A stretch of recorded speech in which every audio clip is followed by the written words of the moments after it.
इस समय तिरुपति बालाजी के प्रसिद्ध लड्डू प्रसाद की चर्चा हर ओर है।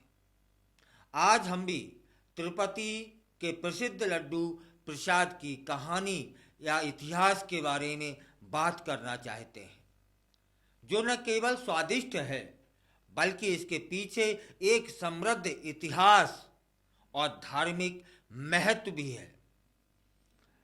तिरुपति बालाजी मंदिर, जो दक्षिणी भारत के आंध्र प्रदेश राज्य में स्थित है, भारत के सबसे अमीर मंदिरों में से एक है।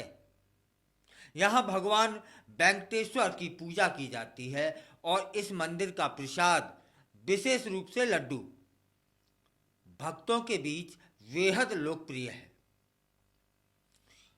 इसी लड्डू, तिरुपति जी के लड्डू का इतिहास बहुत पुराना है। ऐसा माना जाता है इसकी शुरुआत 18वीं सदी में हुई थी। हालांकि इसके विशेष प्रसाद के रूप में अपनाने का कोई स्पष्ट दस्तावेज नहीं है, लेकिन यह निश्चित है कि सदियों से यह लड्डू तिरुमाला वेंकटेश्वर मंदिर की पूजा का अभिन्न हिस्सा रहा है। लड्डू को बनाने की प्रक्रिया और सामग्री में कोई बदलाव नहीं आया है, जो इसके अद्वितीय स्वाद को बनाए रखता है। लड्डू बनाने की विधि भगवान बालाजी ने बताई थी और देवी लक्ष्मी ने स्वयं इसे तैयार किया था।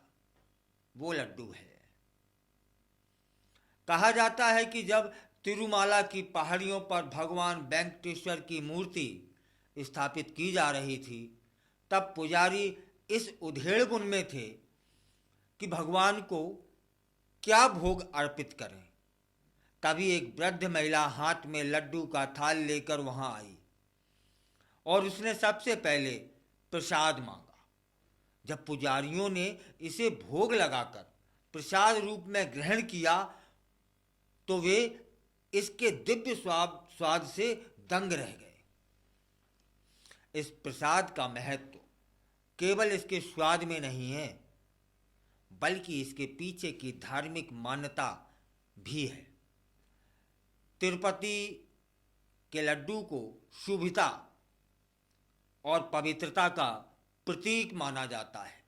कहा जाता है इसे ग्रहण करने से भक्तों की सभी मनोकामनाएं पूरी होती हैं और यह भगवान वेंकटेश्वर का आशीर्वाद होता है।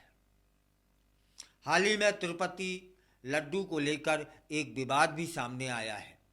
कुछ रिपोर्ट्स में कहा गया है कि इस प्रसाद में मिलावट की गई है, जिसमें गाय की चर्बी और मछली का तेल शामिल होने का आरोप लगा है, जो कि सिद्ध भी हो चुका है। रिपोर्ट के अनुसार इस खबर ने भक्तों के बीच गुस्सा पैदा कर दिया है और पवित्र लड्डू में मिलावट करने वालों के खिलाफ कार्रवाई की मांग चहुं ओर से उठ रही है। इस विवाद के बीच सवाल यह उठता है कि तिरुपति लड्डू की इतनी मान्यता क्यों है? यह प्रसाद कैसे बना और इसकी शुरुआत कैसे हुई? तिरुपति बालाजी के मंदिर में विशेष रूप से लड्डू चढ़ाए जाते हैं और भक्त इसे बड़ी श्रद्धा से ग्रहण करते हैं।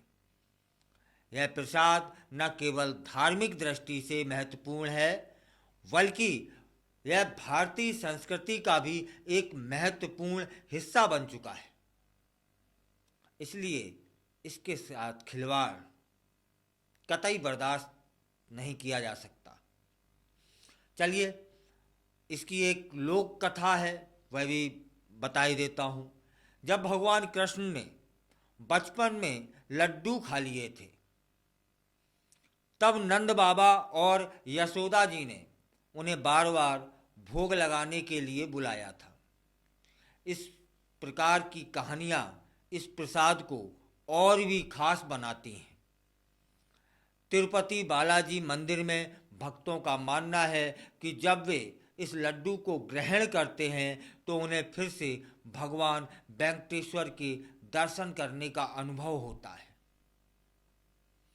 तिरुपति लड्डू को 2009 में भौगोलिक संकेत जीआई टैग भी मिला था, जिसका मतलब होता है कि इसकी एक अलग पहचान है और इसे केवल तिरुमाला वेंकटेश्वर मंदिर में ही बनाया जा सकता है। यह टैग सुनिश्चित करता है कि तिरुपति के लड्डू की विशिष्टता और गुणवत्ता बरकरार रहे। लड्डू बनाने की पारंपरिक विधि को मालूम है, पोट्टू कहा जाता है।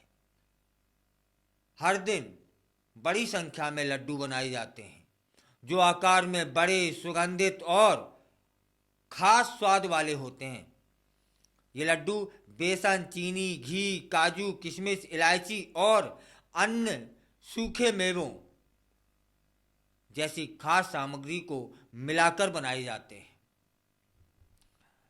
तिरुपति के लड्डू को भारतीय समाज में शुभता और पवित्रता का प्रतीक माना जाता है। इसे छोटे छोटे टुकड़ों या घी में भूनकर पाउडर बनाकर बनाया जाता है, इसलिए इसे एकता और संगठक का प्रतीक भी माना जाता है।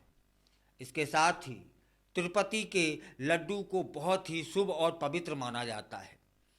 मान्यता है कि इस प्रसाद को ग्रहण करने से भगवान वेंकटेश्वर की कृपा प्राप्त होती है और यह उनके आशीर्वाद का भी प्रतीक है। तिरुपति बालाजी मंदिर में प्रसाद के धार्मिक महत्व के साथ साथ इसके साथ कई लोक कथाएं भी जुड़ी हैं जो इसे और भी खास बना देती हैं। प्रसाद में लड्डू को शामिल करने के पीछे की वजह द्वापर युग में भगवान कृष्ण की बाल लीला भी जुड़ी हुई है। कहा जाता है कि एक बार बाबा नंद और माँ यशोदा भगवान विष्णु की पूजा कर रहे थे। नटखट कन्हैया पास में ही खेल रहे थे। इसी बीच नंद बाबा ने लड्डू की थाली उठाई और भगवान विष्णु को भोग के लिए बुलाया। जब उन्होंने आंखें खोली तो देखा कन्हैया पूजा की चौकी पर बैठे हैं और मजे से लड्डू खा रहे हैं। पहले तो नंद बाबा और यशोदा उन्हें देखकर मुस्कुराए, फिर उन्हें याद आया कि कान्हा ने भोग के लड्डू खा लिए हैं। तब यशोदा जी ने फिर से लड्डू बनाए। नंद बाबा ने फिर से भोग लगाया, लेकिन इस बार भी कान्हा ने लड्डू खा लिए।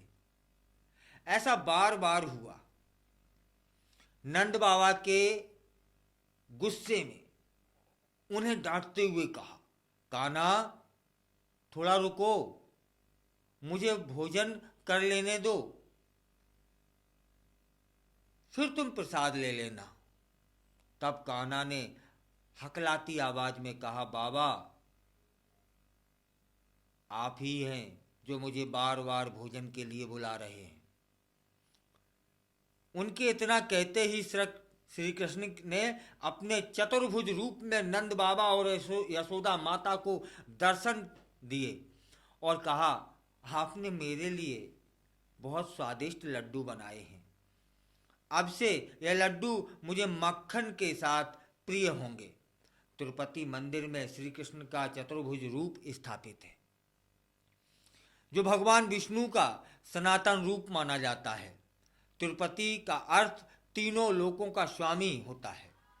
यहाँ वे अपनी पत्नी पद्मा और भार्गवी के साथ वेंकटेश श्रीनिवास के रूप में निवास करते हैं। पद्मा और भार्गवी देवी लक्ष्मी के अवतार माने जाते हैं, जबकि श्रीनिवास वेंकटेश स्वयं महाविष्णु होते हैं। एक प्रसिद्ध लोक कथा भी है उसके अनुसार कि एक बार भगवान वेंकटेश्वर और देवी लक्ष्मी के बीच इस बात को लेकर के विवाद हो गया कि किसे अधिक भोग मिलेगा। भगवान वेंकटेश्वर का मानना था कि उन्हें सबसे अधिक भोग मिलना चाहिए, जबकि माता लक्ष्मी ने कहा कि आपको जो भोग मिलता है उसमें मेरा भी हिस्सा होना चाहिए। क्योंकि वह धन की देवी हैं और उनके बिना कोई भोग संभव ही नहीं है। इस विवाद को सुलझाने के लिए दोनों ने एक भक्त की परीक्षा ली। सबसे पहले वे अपने एक धनी भक्त के घर गए, जिसने उन्हें तरह तरह के व्यंजन बनाकर भोग लगाया, लेकिन लक्ष्मी जी संतुष्ट नहीं हुई। और इसके बाद वे अपने एक सच्चे भक्त के घर गए, जहां उस भक्त ने अपने घर के बचे हुए आटे, कुछ फलों और मेवों को मिलाकर लड्डू बना दिए और भगवान बालाजी को खिलाए, जिससे भगवान बालाजी तुरंत संतुष्ट हो गए। इसके बाद उन्होंने लड्डू को अपना पसंदीदा भोग मान लिया, क्योंकि यह सरलता से तैयार किया गया था, लेकिन इसका स्वाद अद्भुत था। एक अन्य कथा है कि जब तिरुमाला पहाड़ियों पर भगवान वेंकटेश्वर की मूर्ति स्थापित हो रही थी, तब मंदिर के पुजारी असमंजस में थे कि भगवान को प्रसाद स्वरूप क्या चढ़ाया जाए। तभी एक वृद्ध महिला हाथ में लड्डू का थाल लेकर वहां आई। उन्होंने सबसे पहले प्रसाद मांगा। जब पुजारियों ने इसे प्रसाद स्वरूप पेश किया तो इसके दिव्य स्वाद से दंग रह गए। जब उन्होंने वृद्ध महिला से कुछ पूछना चाहा तो देखा कि वह महिला गायब हो गई है। तब यह माना गया कि देवी लक्ष्मी ने स्वयं प्रसाद को इंगित करने में मदद की थी। यह कथा यह भी कहती है कि भगवान बालाजी ने स्वयं पुजारियों को लड्डू बनाने की विधि सिखाई थी। कहा जाता है कि उसी समय से लड्डू को भगवान वेंकटेश्वर का विशेष प्रसाद माना जाने लगा। इसे भक्तों में बांटने की परंपरा भी शुरू हो गई। एक प्रसिद्ध किंवदंती है कि जब भगवान वेंकटेश्वर ने देवी पद्मावती से विवाह किया था, तो उन्हें विवाह हेतु धन की आवश्यकता थी, जिसके लिए उन्होंने धन देवता कुबेर से कर्ज लिया था। ऐसा माना जाता है कि आज भी भगवान वेंकटेश्वर उस कर्ज को चुकाने हेतु धरती पर मौजूद हैं। इसलिए भगवान तिरुपति बालाजी भक्तों से दान लेकर अपनी हुंडी गुल्लक भर रहे हैं। लड्डू प्रसादम को इस कर्ज से जोड़कर देखा जाता है, क्योंकि यह भगवान भक्तों को उनके आशीर्वाद स्वरूप दिया जाता है एवं बदले में भक्त अपनी श्रद्धा अनुसार दान करते हैं, ताकि भगवान वेंकटेश्वर का जो कर्ज है वह उतर सके। इस प्रकार तिरुपति बालाजी का प्रसाद केवल एक मिठाई नहीं है, बल्कि यह हमारे समाज एवं संस्कृति का एक अभिन्न हिस्सा बन चुका है, जो हमें भक्ति और श्रद्धा का एहसास कराता रहता है। आशा करता हूं कि जो यह विवाद शुरू हुआ है लड्डू को लेकर, यह जल्दी समाप्त होगा और जिन्होंने यह अपराध किया है उन्हें कठोरतम से कठोरतम सजा देकर दंडित किया जाएगा। यह हुई कानून की बात, लेकिन भगवान वेंकटेश्वर तो नहीं छोड़ेंगे उसे।